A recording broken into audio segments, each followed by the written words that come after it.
Bismillahirrahmanirrahim.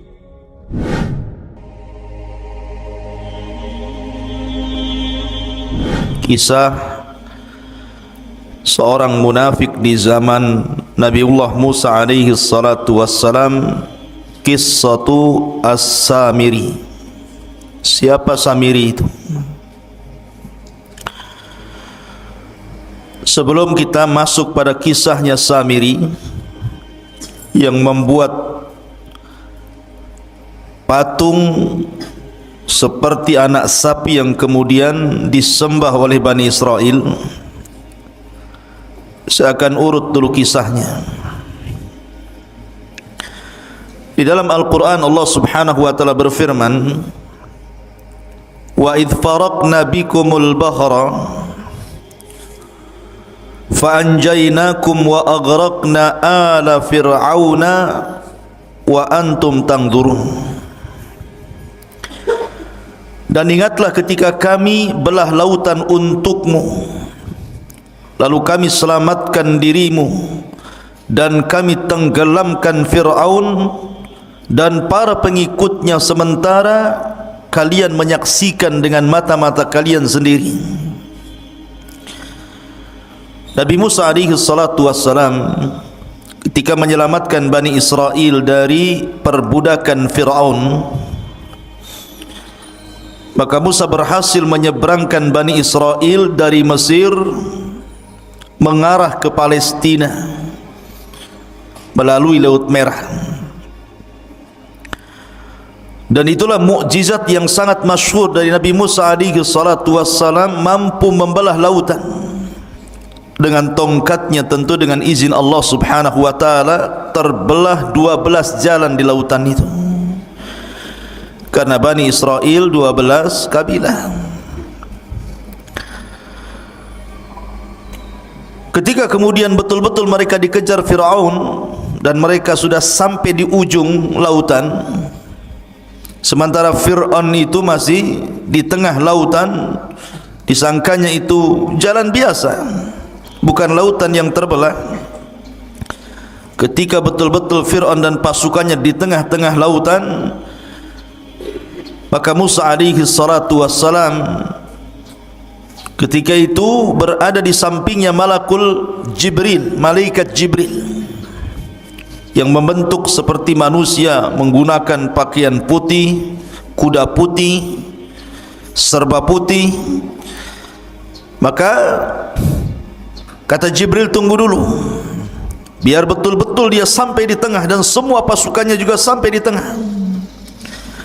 Baru ketika betul-betul ada di tengah, kata Jibril, sekaranglah kau pukulkan tongkatmu itu. Maka Musa memukulkan tongkat, tiba-tiba lautan menyatu, maka Fir'aun pun ditenggelamkan Allah subhanahu wa ta'ala di Laut Merah ini. Dan Allah abadikan jasadnya, artinya ditemukan jasadnya. Kemudian jasadnya Fir'aun sampai hari ini menjadi pelajaran, dan kisah itu kisah beneran. Kalau anda ingin atau antum semuanya ingin melihat jasad Fir'aun, datang ke Mesir sana. Sana ada jasadnya Fir'aun.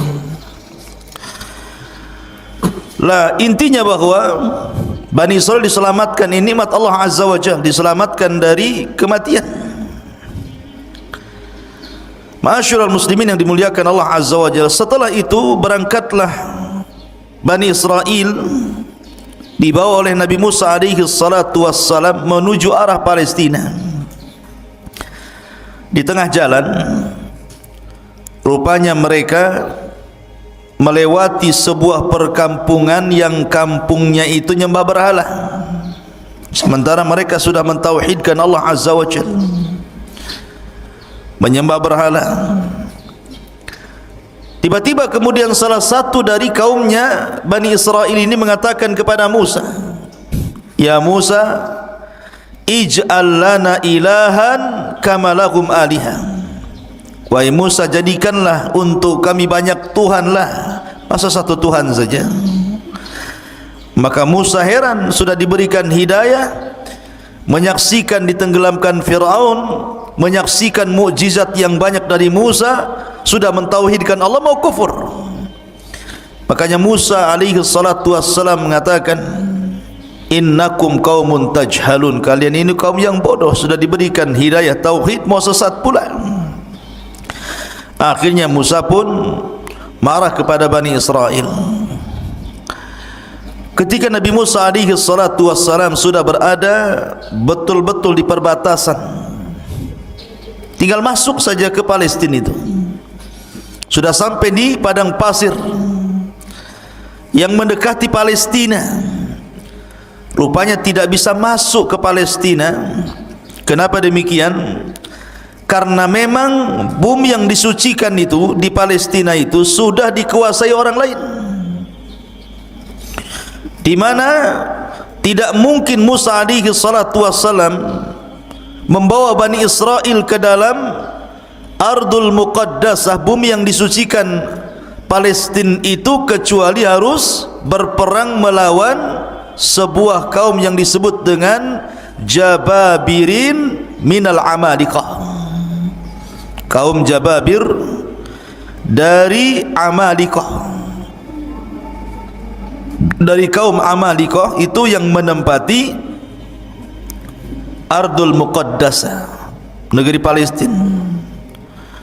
Jadi siapa yang menempati sebuah kaum Jababirin dari kabilah Amalikah, di situ sudah duluan menempati Baitul Maqdis. Maka kemudian Musa alaihi salatu wasallam diperintahkan untuk jihad. Jihad pertama kali. Sebelumnya Bani Israel tidak pernah perang. Kalian harus siap-siap perang, bertempur, merebut Baitul Maqdis dari Amalikah. Bahkan Yusha ibn Nun yang ketika itu sangat dipercaya Nabi Musa alaihi salatu wasallam, yang menemani Musa saat pergi mencari Khidir adalah Yusha ibn Nun, pembantunya. Yusha ibn Nun mengatakan, ya qaumi idkhulu alaihim min babil Madinah kama amarakum yansurkumullahu fala ghaliba lakum. Wahai kaumku, masuklah kalian dari pintu depan, pintu kota, dan kalau seandainya kalian akan perang, maka Allah subhanahu wa ta'ala akan memberikan kemenangan dan tidak terjadi kekalahan kepada kalian. Tapi Bani Israel ini ketakutan, pengecut, tidak mau perang, takut mati. Akhirnya kemudian mereka mengatakan, lan nadkhulaha abada madamu fiha, selama orang Amalikah itu masih ada di situ, kemudian kami harus perang melawan Amalikah, kami tidak akan masuk ke situ. Kemudian mereka pun lancang kepada Musa dan mengatakan, idhhab anta wa rabbuka faqatila innaha huna qaidin. Hei Musa, kalau engkau ingin perang, sono berangkat sendiri, ajak Tuhanmu perang berdua, kami nonton di sini siapa yang kalah siapa yang menang. Kurang ajar tidak tuh? Ya. Asal sama nabinya bilang begitu. Kalau kau mau perang, pergi sana sendiri katanya. Ajak Tuhanmu, perang berdua sana katanya. Kami enggak mau di sini. Karena mereka menolak, tidak mau perang, tidak mau berjihad, tidak mau mengambil Baitul Maqdis. Ini pula yang menyebabkan Allah subhanahu wa ta'ala mengazab Bani Israel. Dengan cara apa? Akhirnya mereka tidak bisa keluar dari negeri itu, tersesat di padang pasir, tersesat di sebuah negeri yang disebut Ardut Tih namanya, negeri Tih, sebuah padang pasir kering kelontang, tidak ada tanaman, tidak ada tumbuhan, tidak ada air, tidak ada apapun, padang pasir, panas luar biasa. Diazab oleh Allah subhanahu wa ta'ala, tidak bisa keluar dari situ. Pergi kemana saja ujung-ujungnya ke situ juga. Kayak orang melinglung, kayak orang bingung. Lebih-lebih kemudian padang pasir itu saya katakan tadi, tidak ada tumbuhan, tidak ada tanaman, tidak ada pepohonan, tidak ada burung, tidak ada apapun. Betul-betul kering kelontang, panas terik luar biasa.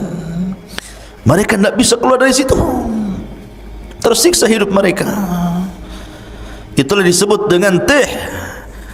Berapa puluh tahun mereka diuji oleh Allah. Fa innaha muharramatun alaihim arba'ina sanatan yatihuna fil ardi fala ta'sa 'alal qaumil fasiqin. Dan negeri Tih itu digambarkan dalam surah Al-Maidah ayat 26. Yatihun, maksudnya di negeri Tih. Allah berfirman, maka negeri itu terlarang buat mereka selama 40 tahun. Mereka akan mengembara kebingungan di bumi itu. Maka janganlah engkau wahai Musa bersedih hati memikirkan nasib orang-orang fasik itu. Biarkan saja mereka kebingungan seperti itu. Diajak perang tak mau. Ya. Akhirnya Allah uji mereka dengan diletakkan di bumi Tih, bumi kebingungan. Ma'asyiral muslimin, ikhwan akhwat yang dimuliakan Allah Azza wa Jalla.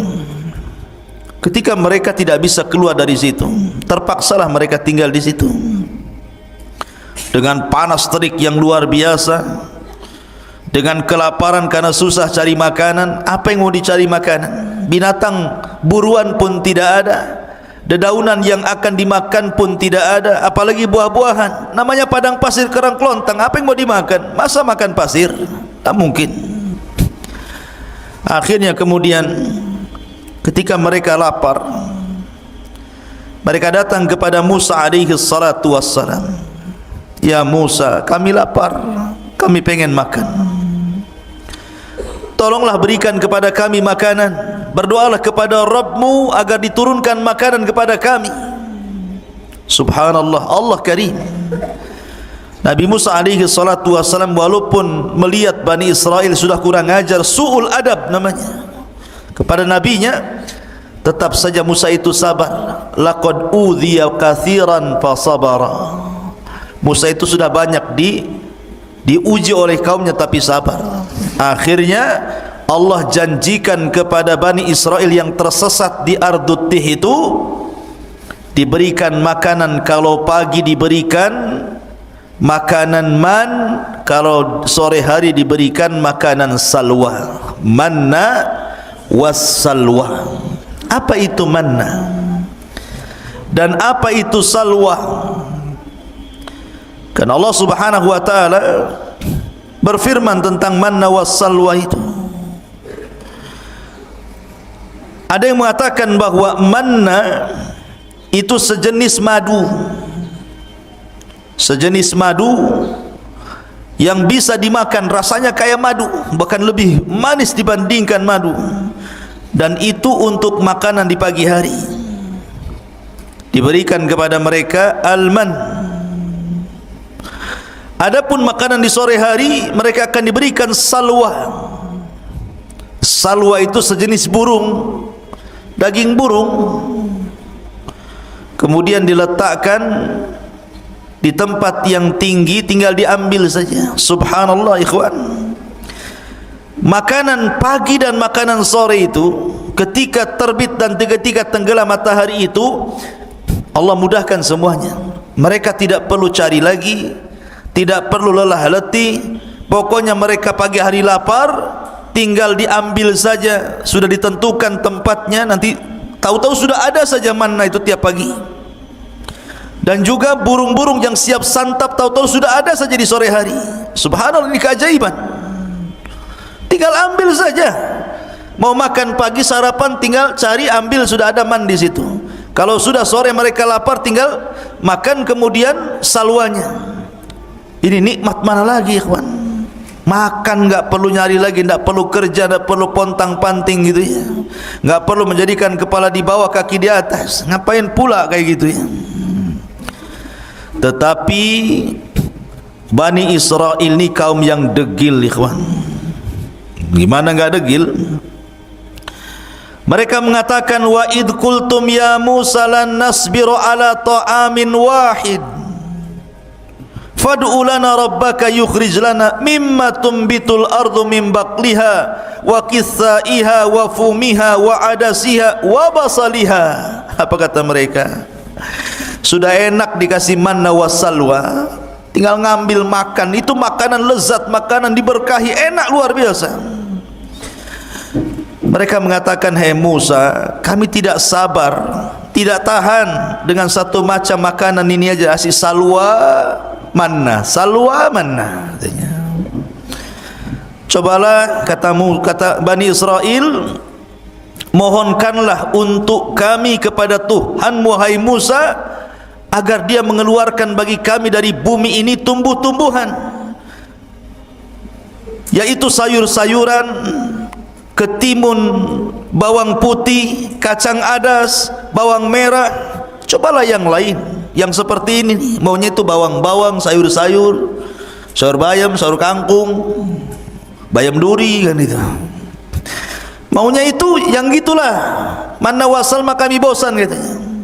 Lihat bagaimana orang-orang Bani Israel ini aneh. Allah sudah berikan makanan terbaik, mau pula makanan-makanan yang rendah-rendahan. Ya. Makanya Musa mengatakan kepada Bani Israel, qala atastabdiluna alladhi huwa adna billadhi huwa khair ihbitu misra. Kata Musa alaihi salatu wassalam, kenapa kalian mengganti makanan baik dengan makanan yang rendah? Itu rendah itu. Bawang merah, bawang putih, sayur-sayuran itu makanan rendah. Kau bisa datang kemana saja ada itu. Kenapa harus minta kepadaku? Tapi manna salwa ini tidak bisa dicari, karena itu makanan dari Allah subhanahu wa ta'ala langsung. Tapi kalau hanya bawang putih, bawang merah, kacang-kacangan, sayur-sayuran, kau tinggal pergi ke mana daerah di situ. Misron di sini bukan Mesir, tapi daerah mana saja itu mudah dicari. Kenapa pula kemudian kalian tidak mau memakan manna wassalwa lagi? Ihbitu misran fa inna lakum ma sa'altum. Pergilah kau ke sebuah desa atau kota atau daerah, pasti kamu akan memperoleh apa yang kalian minta. Sebab ini Allah mengatakan, dzuribat alaihimudz dzillatu wal maskanatu wa ba'u bighadabim minallah. Maka ditimpakanlah kepada mereka nista dan kehinaan, serta mereka mendapatkan kemurkaan dari Allah subhanahu wa ta'ala. Ketika mereka kehausan, mereka datang kepada Musa, ya Musa, kami haus, air sedikit, ini rebutan banyak orang nih. Maka Allah subhanahu wa ta'ala firmankan, wa idistasqa Musa di qaumihi faqul nadrib bi asaqal hajar fanfajarat min khusnata asyrata ainan. Dan ingatlah ketika Musa memohon air untuk kaumnya, lalu kami berfirman, pukulkanlah tongkatmu pada batu itu, niscaya akan memancarkan padanya 12 mata air.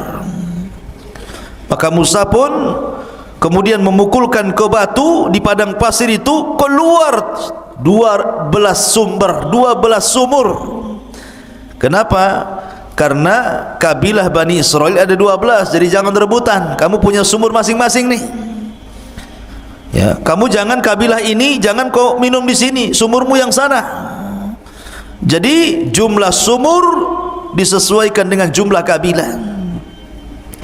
Kemudian mereka mengatakan, ya Musa, panas, ini padang pasir, nggak ada pohon untuk bernaung, kami hanya di tenda-tenda panas. Akhirnya mereka pun kemudian meminta kepada Musa alaihi salatu wassalam agar Allah menaungi mereka. Makanya Allah mengatakan, wa dhallalna alaikumul ghamam wa anzalna alaikumul manna wassalwa. Dan kami naungi kalian dengan awan.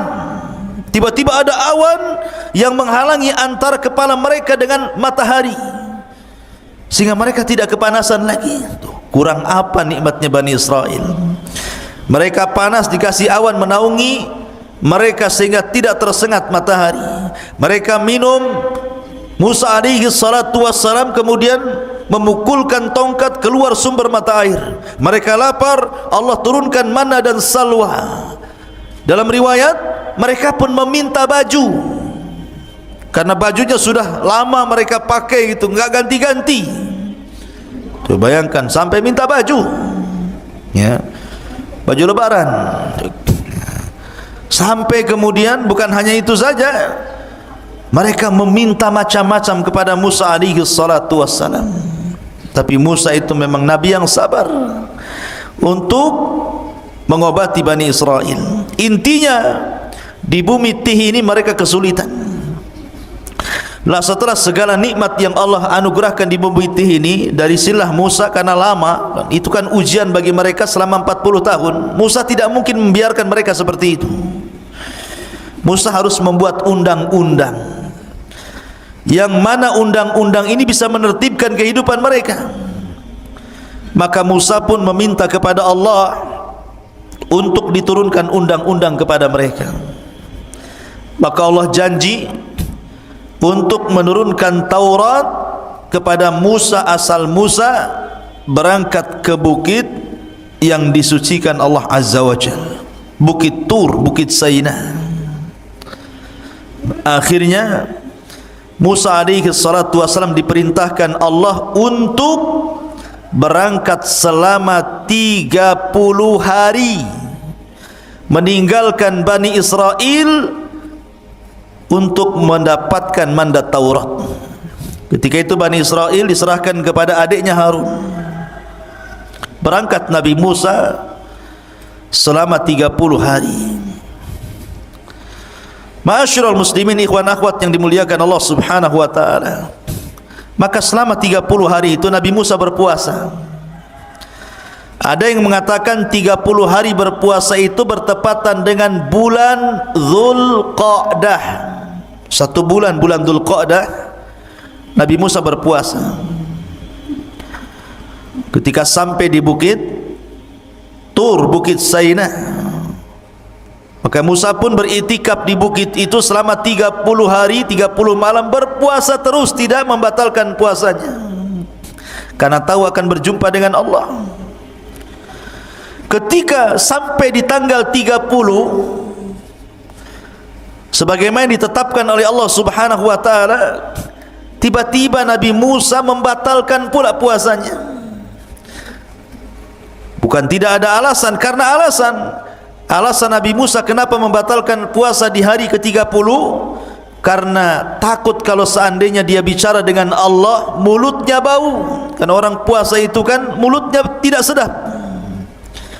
Tiba-tiba ketika dia hendak membatalkan puasanya karena sebab itu, maka Allah Subhanahu wa taala melarang dan mengatakan, wahai Musa, jangan kau batalkan puasamu, fa inna luhufa fammis shaim atyab indallah min rihil miski. Karena bau mulutnya orang yang berpuasa itu lebih harum di hadapan Allah dibandingkan minyak kasturi. Di hadapan Allah, jangan di hadapan kawan antum, baulah. Di hadapan Allah, ya, kalau di hadapan makhluk tergantung sahur antum. Sahur jengkol bau jengkol, sahur pete bau pete, ya. Takkan sahur jengkol bau kasturi, ya. Maksudnya di hadapan Allah lebih harum dibandingkan minyak kasturi. Akhirnya Musa pun diperintahkan Allah Azza wa Jal untuk menambah lagi 10 hari, untuk menambah 10 hari. Maka genap Musa di bukit Tur Sina itu berapa hari? 40 malam 40 hari. 40 malam 40 hari Nabi Musa alaihi salatu wassalam berada di bukit Tur untuk mendapatkan mandat Taurat. Makanya Allah Subhanahu wa taala berfirman mengenai hal ini, tentang masalah Taurat ini, walaqad jaa Musa limiqatina wa kallamahu rabbuhu qala rabbi arini anzur ilaik. Dan ingatlah ketika kami berjanji kepada Musa untuk memberikan Taurat sesudah 40 malam. Setelah 40 malam, wa wa'adna Musa 30 lailatan, awalnya kami janjikan kepada Musa 30 malam, wa atmamnaha bi ashrin, dan kami meminta untuk menyempurnakan dengan 10 malam lagi, berarti 40 malam. Fatamma miqatu rabbih 40 laila, maka sempurnalah pertemuan antara Musa dengan Rabbnya 40 lailatan, 40 malam. Maksudnya gini, yang 30 itu bulan Dzulqa'dah, yang 10 itu bulan Dzulhijjah. Berarti di malam ke-40 bertepatan dengan Idul Adha,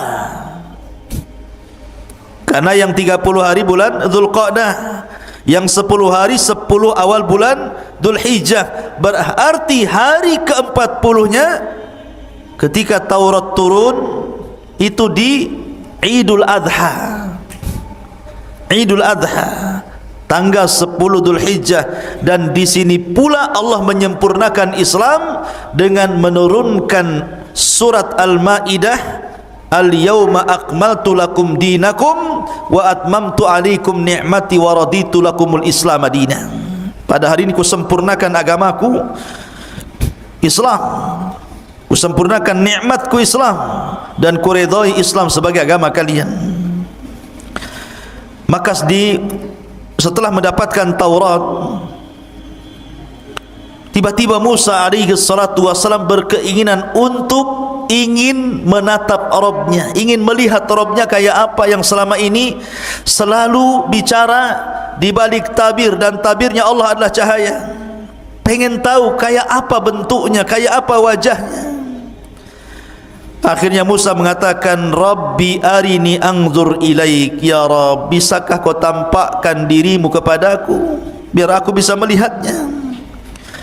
Maka Allah subhanahu wa ta'ala mengatakan, lan tarani walakin dur ilal jabal fa in istaqarra makanah fasawfa tarani, falamma tajalla rabbuhu lil jabali ja'alahu dakka wa kana Musa sa'iqa wa kharra Musa sa'iqa falamma afaqa qala subhanak tubtu ilaika wa ana awwalul mu'minin. Kata Allah subhanahu wa ta'ala, ya Musa, engkau enggak mampu melihatku. Bukan aku tidak bisa dilihat, matamu yang enggak sanggup melihatku, kata Allah. Akan tetapi kalau kau enggak yakin, lihatlah bukit yang penuh dengan batu itu, Bukit Tur Sina ini. Kalau aku menampakkan diriku kepada bukit itu dan bukit tidak bergerak dari tempatnya, kau akan melihatku. Tapi kalau sebaliknya, bukit itu hancur karena melihatku, maka selamanya kau tidak bisa melihatku. Falamma tajalla rabbuhu, ketika Rabbnya menampakkan diri lil jabali, kepada gunung, apa yang terjadi? Ja'alahu dzakka, tiba-tiba gunung gempa, hancur, lebur, berantakan. Wa kharra Musa sa'iqa, Musa terpental kemudian pingsan. Tiba-tiba Musa mengatakan, tubtu ilaika, aku tobat kepadamu ya Rabb. Falamma afaq, ketika dia sadar dari pingsannya, tubtu ilaik, aku tobat kepadamu ya Rabb. Wa ana awwalul mu'minin, aku beriman, tidak perlu kau tampakkan zatmu kepadaku, katanya. Ya. Dari sini menunjukkan bahwa Tuhan kita Allah tidak akan pernah terlihat di dunia. Kalau ada orang mimpi ketemu Allah, dustakan kemimpiannya. Oh, semalam saya bermimpi. Ya, ada apa? Ketemu Allah, dusta kau. Itu aja. Karena dulu ada di Batam ini, orang ngaku-ngaku bisa melihat Allah di air yang dalam baskom. Jadi ada ajaran sesat di Batam dulu, kalau anda ingin melihat Allah, bayar 500.000. Masuk ke kamar, di situ ada baskom diisi air, entah komat kamit waswesnya apa gitu kan. Kemudian suruh dilihat, kau lihat situ. Nanti kau akan melihat Allah di situ, katanya. Ya, sampai anjing mencret pun nengok gitu, mana bisa? Nggak mungkin dilihat Allah itu. Ya, Nengok aja air, nggak mungkin ada Allah. Allah tidak bisa dilihat. Jangan lagi kita. Nabi Musa alaihi salatu wassalam saja minta ditampakkan, Allah tidak sanggup. Gunung saja bisa hancur. Kalau seandainya Allah tampak dalam genangan itu, bisa hancur wajah kalian kan gitu. Terbakar. Kalau sampai tabir Allah dibuka dari zatnya, terbakar syubuhatul ardh, satu bumi bisa terbakar, ikhwan. Cemana pula kemudian sok-sokan bisa melihat Allah? Penipu. Ya. Ma'asyiral muslimin yang dimuliakan Allah Azza wa Jalla. Lah akhirnya kemudian Musa pun sebelum pulang diberitahu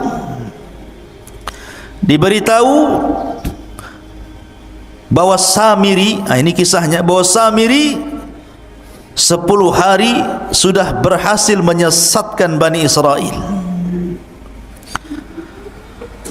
Allah Subhanahu wa taala mengatakan tentang kisah Samiri ini, wa ma'ajalaka an qaumika ya Musa, dan mengapa engkau datang lebih cepat dari kaummu hai Musa? Qala hum ulai ala athari wa ajiltu ilaika rabbi litarda. Dia Musa berkata, itu mereka sedang menyusulku, aku akan segera datang kepadamu Tuhanku, karena engkau ingin dan karena aku ingin mendapatkan ridhamu. Kemudian qala fa inna qad fatanna qaumaka min ba'dika wa adhallahumus Samiri.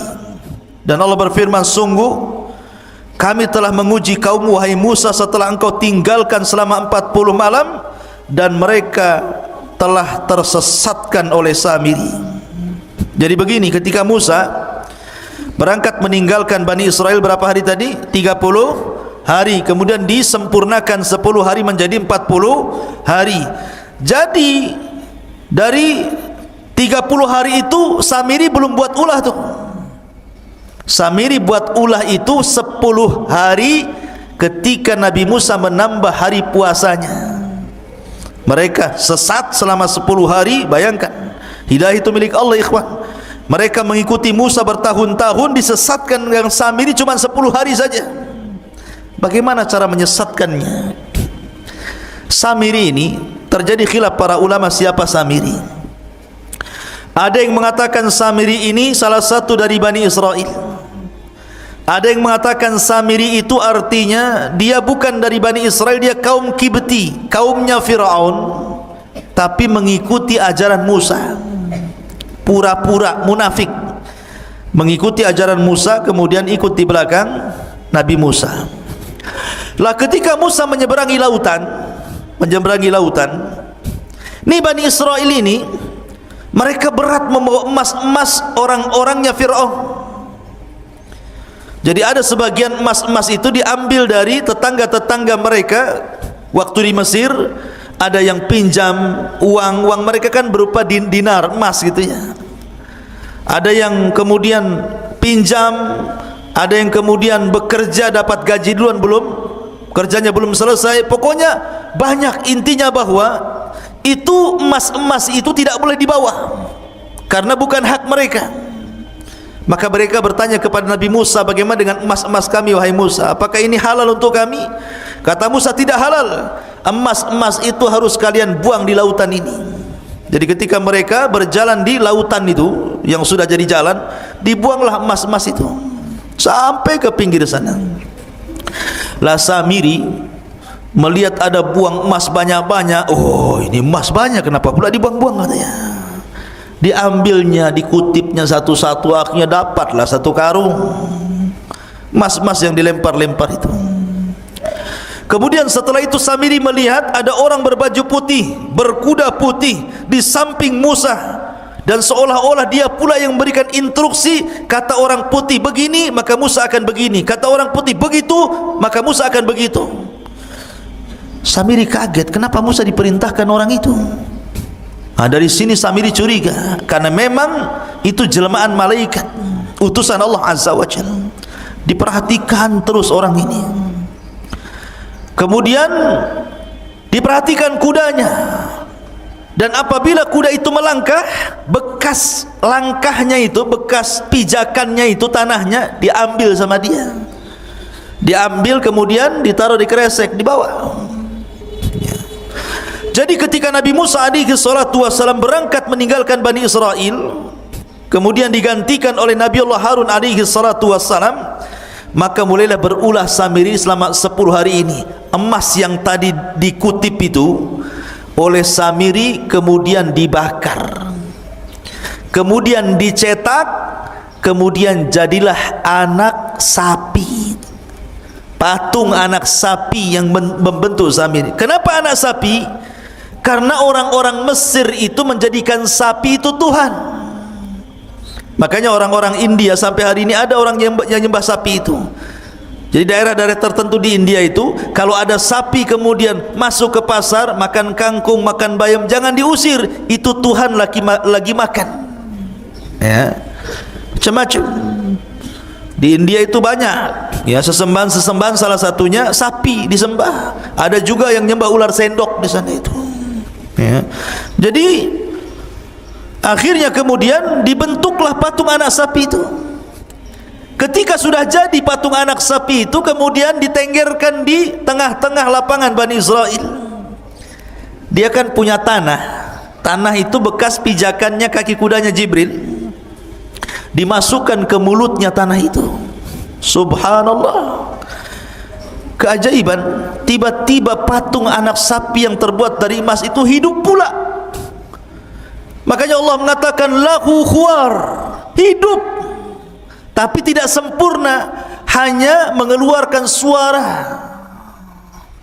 Gimana suara sapi? Pi gitu. Bukan. Ya. Jadi keluar suara sapi. Lah, Bani Israel ini kaget, kok bisa patung terbuat dari emas berbentuk anak sapi diingatkan kepada sembahan orang-orang Mesir tiba-tiba hidup. Karena sebagian Bani Israel masih kurang mantap imannya. Kata Samiri kepada Bani Israel, lihat, ini Tuhan kita, anak sapi ini Tuhan kita, buktinya dia bisa bicara katanya. Mereka mengatakan, lalu Nabi Musa siapa dan kemana? Bukankah dia ingin membuktikan ketuhanannya?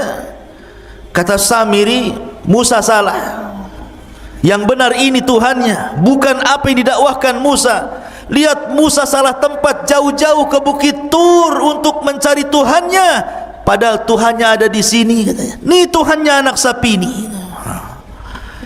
Dari situlah akhirnya ada yang mengatakan 70.000 sekian gitu, Bani Israel pun murtad.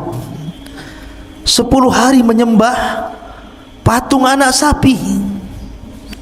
Ya, sebagian mereka murtad dan sebagian mereka bertahan. Ah, ini enggak percaya, kami harus tanya dulu Musa, apakah ini Tuhan atau bukan? Yang sebagian lagi tetap mengatakan bukan Tuhan.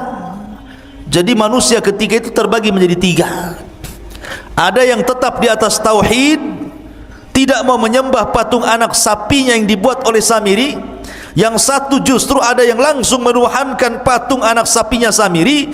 Kemudian yang ketiga masih nunggu, masih ragu-ragu. Ah, tunggu, tanya dulu, nunggu Musa datanglah. Kalau memang kata Musa ini Tuhan kami sembah, kalau enggak.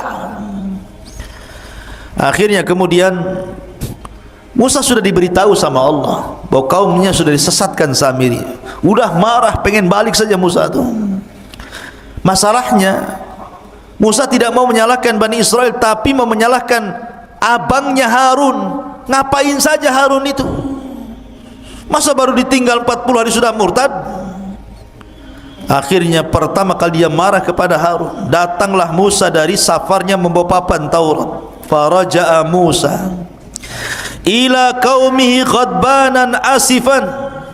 Qala ya qaumi alam ya'idukum rabbukum wa'dan hasanan. Afa atala 'alaikul ahdu am aradtum an yahilla 'alaikum ghadab min rabbikum fakhlaftum maw'idi. Musa pun mengatakan, kemudian Musa kembali kepada kaumnya dengan marah, bersedih hati. Musa berkata, wahai kaumku, bukankah Tuhanmu telah menjanjikan kepadamu sebuah janji yang baik? Apakah terlalu lama masa perjanjian itu bagi kalian? Atau kalian hendak agar kemurkaan Tuhan menimpa kalian? Mengapa kalian melanggar perjanjian denganku? Kemudian mereka mengatakan, qalu ma akhlafna mau'idaka bimalkina walakin hammalna auzaran min zinatil qaumi faqadhafnaha fakadzalika alqas Samiri. Mereka mengatakan, kami tidak melanggar perjanjian wahai Musa dengan kemauan kami sendiri, tetapi kami harus membawa beban berat dari perhiasan kaum Fir'aun, kemudian kami lemparkan ke dalam api itu, dan demikian pula Samiri melemparkannya. Maka datanglah Musa kepada siapa? Kepada Harun. Ketika sampai saja depan Harun, langsung dijambak janggutnya, ditari kepalanya. Gini dah gitu, betul kan?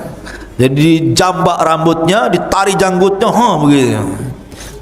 Musa itu Harun abangnya, kakaknya, saking marahnya, pegang kepala, pegang jenggot, ditarik ke depan. Apa katanya Musa alaihi salatu wassalam kepada Harun? Mereka mengatakan, kenapa kau sesatkan Bani Israel, kata Musa. Maka Harun ini kan orangnya lembut, beda dengan Musa. Makanya Bani Israel tidak takut dengan Harun, hanya takut dengan Musa.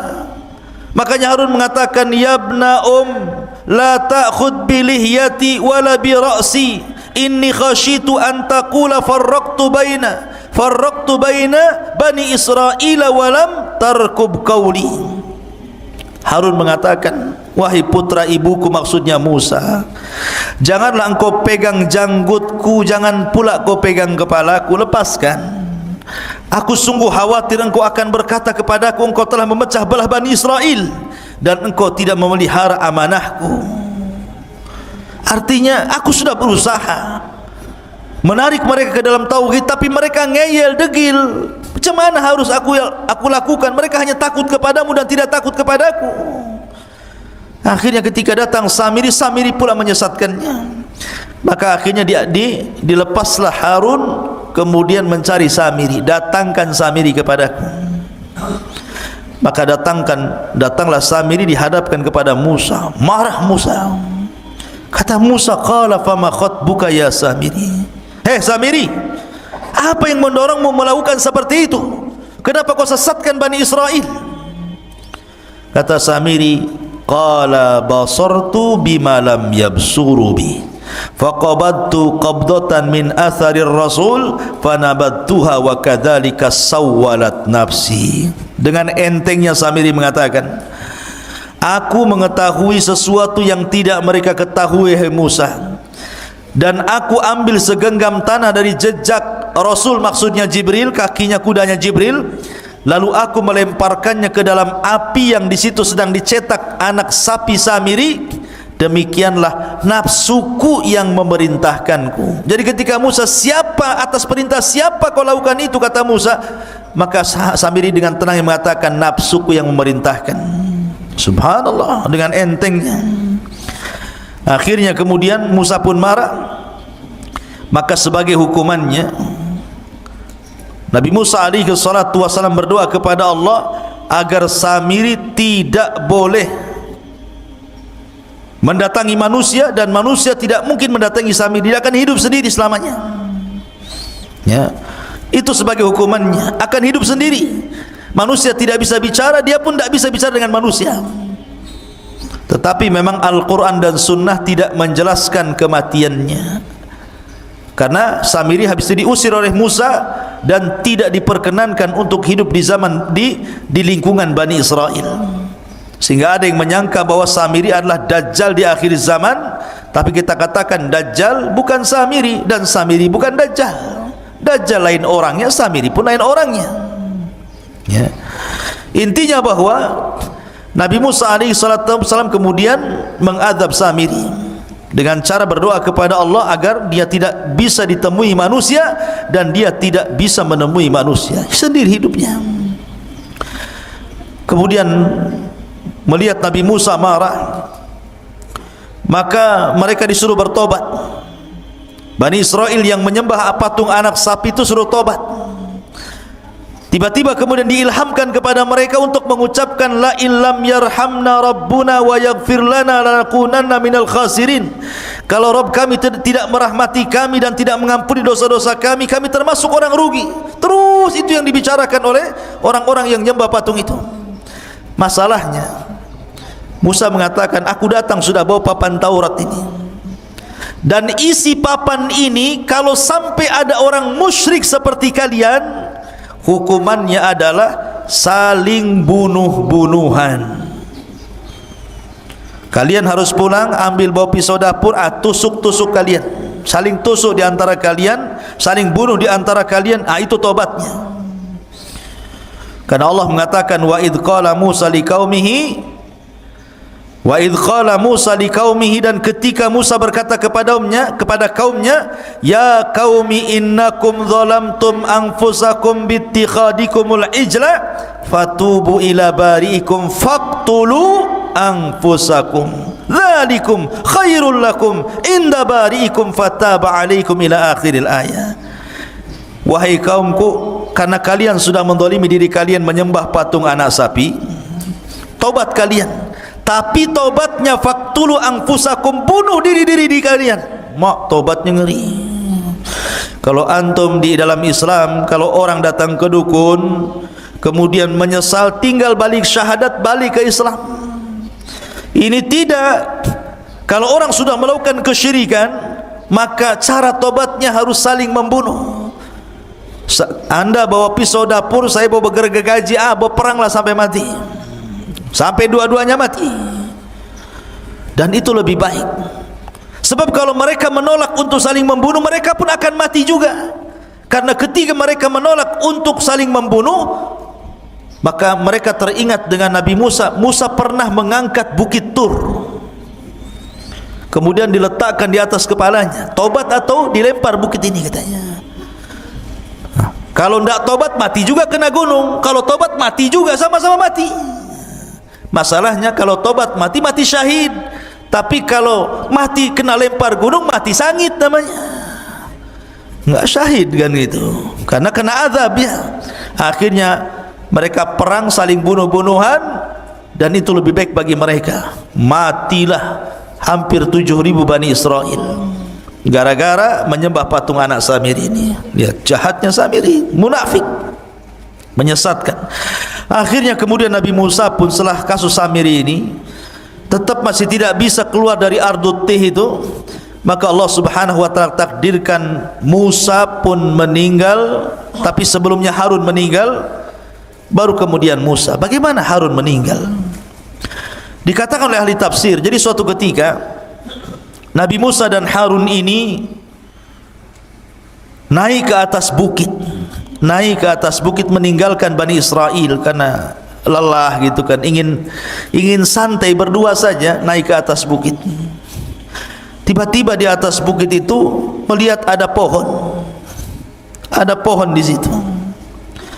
Kemudian tiba-tiba Harun alaihi salatu wassalam mengatakan, ya Musa inni uhibbu an anama ala hadas sarir. Dan di bawah pohon itu kayak ada tikar, sudah ada tikar, ada pohon, ada tikar. Kata Harun, ya Musa, kayaknya saya ingin tidur di sini katanya. Kata Nabi Musa, nam alaih, silahkan tidur. Tapi kemudian Harun mengatakan, inni akhafu ayyatiya rabbi, ayyatiya rabbu hadal bait fayaghdhabu alayya. Tapi aku takut wahai Musa, kalau seandainya aku tidur di sini, tiba-tiba Rabb pemilik rumah ini kemudian datang dan murka kepadaku. Kata Musa, la tarhab, jangan takut, aku akan melindungi dirimu, tidur saja. Kata Harun mengatakan, ya Musa, kau juga tidurlah di sini di sampingku, jadi kalau ada apa-apa kau bertanggung jawab.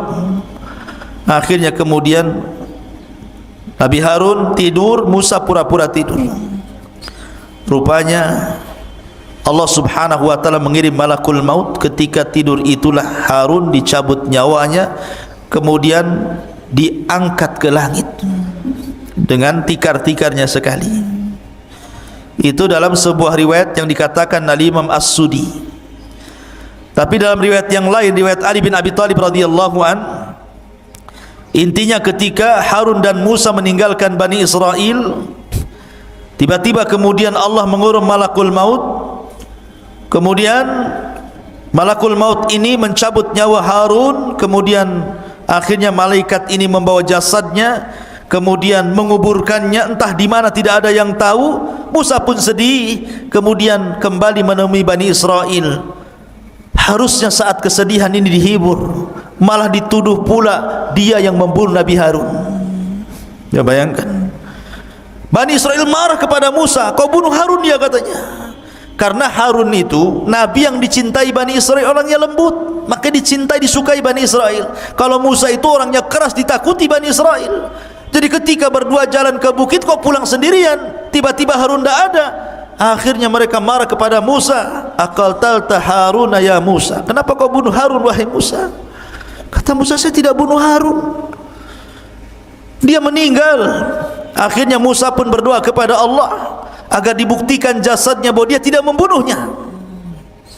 Akhirnya kemudian jasadnya diperlihatkan kepada Bani Israel, baru Bani Israel yakin bahwa Musa tidak membunuh Harun. Memang sudah ajalnya. Dan setelah kemudian Harun meninggal dunia, giliran Musa. Tapi kisah meninggalnya Nabi Musa ini unik masalahnya. Disebutkan dalam hadis Abu Hurairah radhiyallahu an, Rasul yang mengatakan, jaa malakul maut, datang malaikat maut ila Musa ibn Imran, menuju Musa ibn Imran. Faqala lahu, dan dia pun berkata kepadanya, aku utusan Rabbmu, dan engkau sudah saatnya harus meninggal wahai Musa. Marah Musa kepada malakul maut. Falattama Musa alaihi salatu wassalam aina malakil mauti fafaqaha. Tiba-tiba Musa menampar wajah malaikat maut, keluar kedua matanya. Coba malaikat maut ditampar sama Musa sampai keluar kedua matanya. Dia bilang, kau mau nyawut nyawaku ya? Tampar akhirnya. Dia tidak tahu kalau itu betul-betul malakul maut, utusan Allah masalahnya. Hadis ini sahih. Maka akhirnya kemudian dikembalikan lagi kedua matanya, kemudian pergi lagi, terbang lagi menemui Allah Azza wa Jal, dan mengatakan, ya Rabb, Musa tidak mau dicabut, malah aku pula ditampar dia katanya. Maka akhirnya Allah mengatakan, sudah, berangkat lagi kau Musa, aku yang utus engkau. Katakan kepada Musa, saatnya dia meninggal, usia dia sudah selesai. Maka faraja'a malakul maut, maka malakul maut kembali lagi menemui Musa alaihi salatu wassalam dan mengatakan, innaka dan dia mengatakan kepada Musa, wahai Musa, sesungguhnya aku diutus oleh Allah Subhanahu wa taala untuk mencabut nyawamu. Akhirnya kemudian Musa pun, karena ini tahu perintah Allah Subhanahu wa taala, maka dicabutlah nyawa Musa alaihi salatu wassalam, sementara Musa berada di negeri linglung, negeri Tih, tidak bisa keluar dari situ. Maka Harun dan Musa sama-sama meninggal di Ardut Tih ini. Lalu siapa yang meneruskan tongkat estafet dakwah Musa? Pembantunya yang kemudian menjadi nabi, namanya Yusa ibn Nun. Yusa ibn Nun yang diberikan mukjizat oleh Allah, bisa menahan matahari. Bagaimana kisahnya? Jadi ketika kelompok-kelompok pengecut yang diajak perang itu sudah mati semuanya, generasi-generasi itu mati semuanya, datang generasi baru, anak-anak muda pemberani dipimpin Yusa bin Nun, baru mereka mau perang. Ketika itu mereka menyerbu orang-orang Amalika yang menguasai Al-Quds, Baitul Maqdis. Ketika kemudian peperangan hampir dimenangkan, tiba-tiba masuk di hari Jumat, sudah hampir tenggelam matahari, dan mereka dilarang tidak boleh perang hari Sabtu masalahnya, karena hari Sabtu bagi orang Yahudi itu hari yang diagungkan. Makanya nanti kita akan kisahkan tentang kisah Ashabus Sabti, orang yang diadab di hari Sabtu. Jadi matahari tinggal tenggelam. Ini kalau tenggelam di Jumat sore berarti sudah masuk Sabtu, sementara ini sudah mau menang.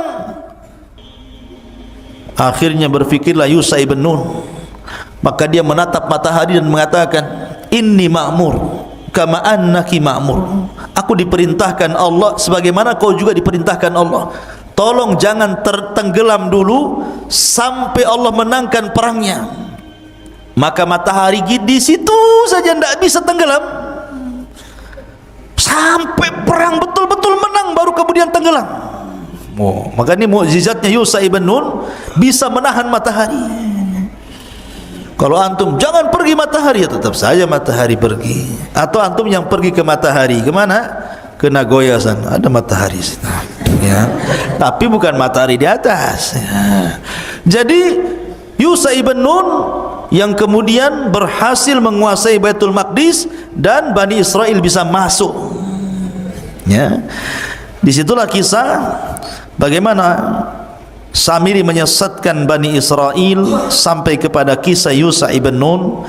Dan kisahnya panjang tentang masalah Bani Israel, karena nanti ada masa-masa yang disebut dengan Ahdul Qudha, ada masa-masa yang disebut dengan Ahdul Mulukul Awal, ada namanya Ahdul Mulukul Thani, dan begitu seterusnya. Seperti Ahdul Qudha itu setelah wafatnya Yusha ibn Nun, maka Bani Israel terpecah menjadi beberapa kabilah tuh ya.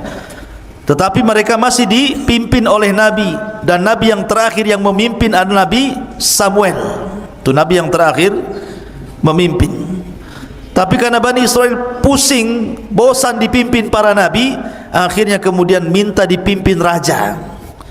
Maka raja yang pertama yang dipilihkan Samuel atas izin Allah adalah rajanya Talut, yang kemudian melawan Jalut. Di antara tentara Talut ada Nabi Dawud, masih kecil. Ketika melawan Jalut, Jalut ini kan orangnya besar, tentaranya banyak. Talut ini orangnya kecil tapi kuat, tentaranya sedikit.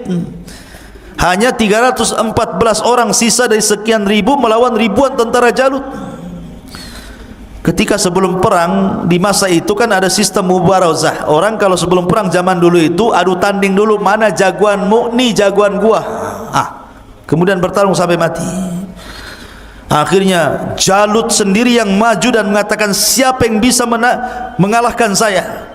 Tentara Talut tidak ada yang berani. Siapa yang berani sama Jalut? Rupanya Nabi Dawud pula yang masih kecil dari sekian pasukan, dialah pasukan yang paling kecil, yang paling muda. Berani pula Dawud ini. Dawud ini orang miskin, kerjanya mengembala kambing, biasa ngelempar anjing dengan batu. Jadi kalau dia lempar anjing dengan batu itu sampai mati anjing itu dilempar batu, dan selalu tidak meleset ya. Dan kalau ada anjing lempar antum sini. Jadi ketika kemudian dia maju melawan Jalut, ini batu sudah ada beberapa di tangannya nih. Ketika betul-betul berhadapan, tidak bergulat Daud, dilempar aja batu kepalanya, pecah kepalanya, mati itu Jalut tuh. Ketika mati Jalut, dilempar batu kerikil sama Nabi Daud, maka pasukan Talut merasa bangga akhirnya karena pimpinannya sudah mati. Tunggang langgang, menanglah pasukan Talut. Dinikahkanlah Daud dengan putrinya. Ketika Talut meninggal, maka dialah yang jadi raja. Kemudian Daud meninggal dunia, kemudian diwariskan kepada Sulaiman, dia pula yang jadi raja. Lah, inilah raja dan raja plus nabi. Itu cuma dua di Bani Israel, Nabi Daud dan juga Sulaiman. Dia raja plus nabi. Sulaiman juga raja plus nabi. Tapi setelah Sulaiman sudah kacau, sudah lain lagi. Banyak perselisihan Bani Israel yang akhirnya kemudian dihinakan Allah sampai dijajah oleh bangsa-bangsa. Terakhir mereka kemudian dibantai oleh tentara Bukhtun Nasr sampai diperbudak kembali, sama seperti di zaman Fir'aun.